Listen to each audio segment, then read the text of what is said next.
The IRS just handed you a bigger retirement toolbox for 2026. The 401k contribution limit is now $24,500, and for some workers, the ceiling goes even higher.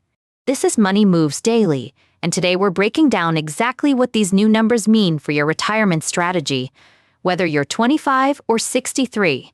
Here's what caught my attention. Workers between 60 and 63 now have a special 4-year window to turbocharge their savings. We're talking $35,750 in a single year. That's not a typo.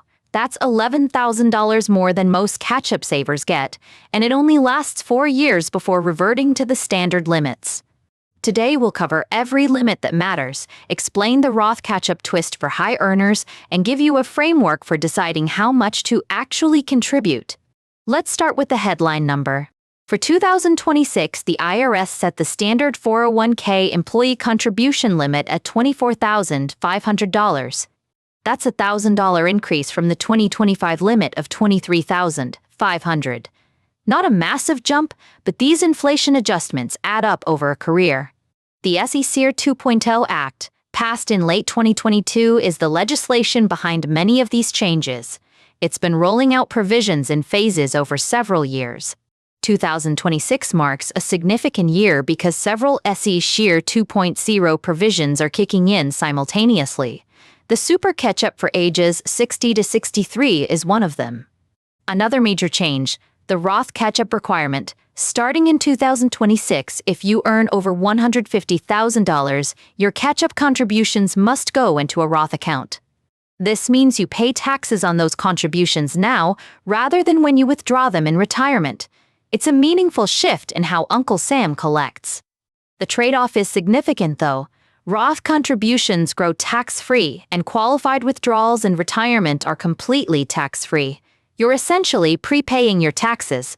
According to the IRS, the standard catch-up contribution limit for workers 50 and older rises to $8,000 in 2026, up from $7,500 in 2025. Combined with the base limit, that means workers 50 and older can contribute up to $32,500 total in 2026. But here's where it gets interesting.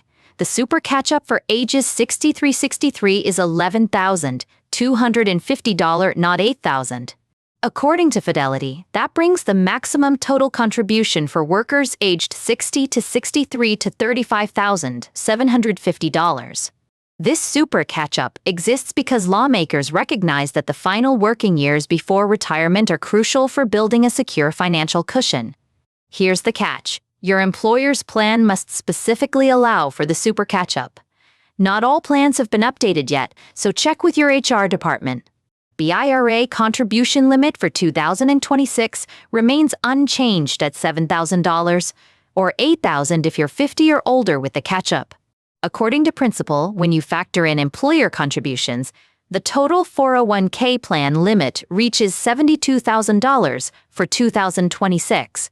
That $72,000 ceiling includes your contributions, employer matches, and any profit-sharing contributions your company might offer. ADP reports that about 15% of workers max out their 401k contributions.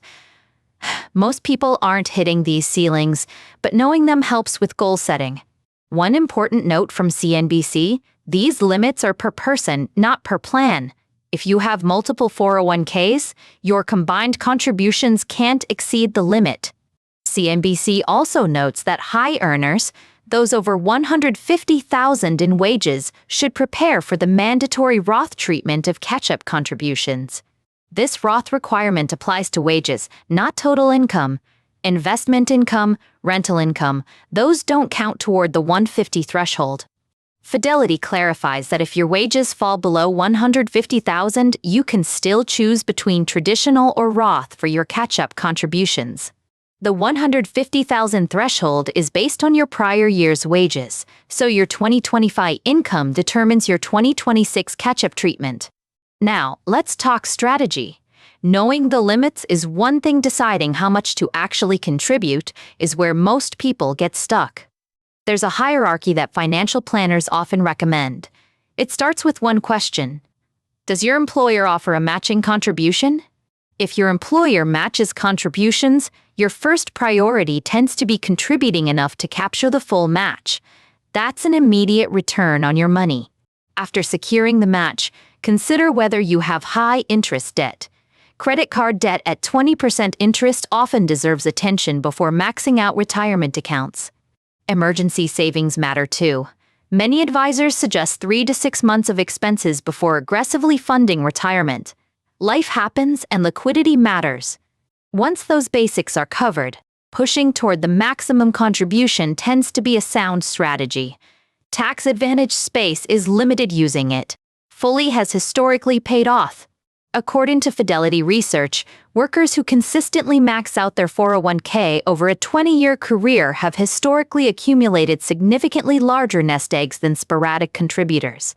The math is straightforward. Contributing an extra $1,000 annually, just the increase from 2025 to 2026, adds up substantially with decades of compound growth. Let's look at the super catch-up window more closely. If you're between 60 and 63, this is your moment, and there's urgency built into the structure.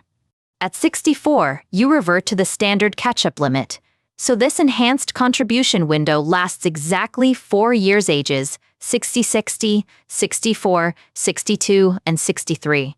Over those 4 years, maxing out could mean contributing $143,000 in employee contributions alone before any employer match. For those in this age bracket, the strategic question becomes, can you afford to max out? And if not fully, how close can you get during these peak earning years? Some workers in their 60s are at peak earnings. Others are transitioning to reduced schedules or bridge jobs. Your cash flow determines what's possible. One approach, model your retirement projections with and without the super catch-up contributions. See what that 4-year boost does to your projected retirement income. ADP notes that many workers increase contributions gradually 1 or 2 percentage points per year, rather than jumping to the maximum all at once. That gradual approach works for building the habit. But for those in the super catch-up window, time compression matters. You might need to accelerate faster. Here's your homework. First, log into your 401k provider's website, find your current contribution percentage, and calculate your projected annual contribution. Second, compare that number to the $24,500 limit. Calculate how much you'd need to increase per paycheck to close the gap. Third, if you're 50 or older, factor in the catch-up contribution. If you're 60 to 63, use the $11,250 super catch-up number. Fourth, verify with your HR department that your plan allows the super catch-up provision. Not all plans have updated their systems yet. Fifth, if you earn over $150,000, prepare for the Roth catch-up requirement. Your catch-up dollars will come from after-tax income, so budget accordingly. Let's address the Roth catch-up debate. Some people see it as Congress collecting taxes earlier.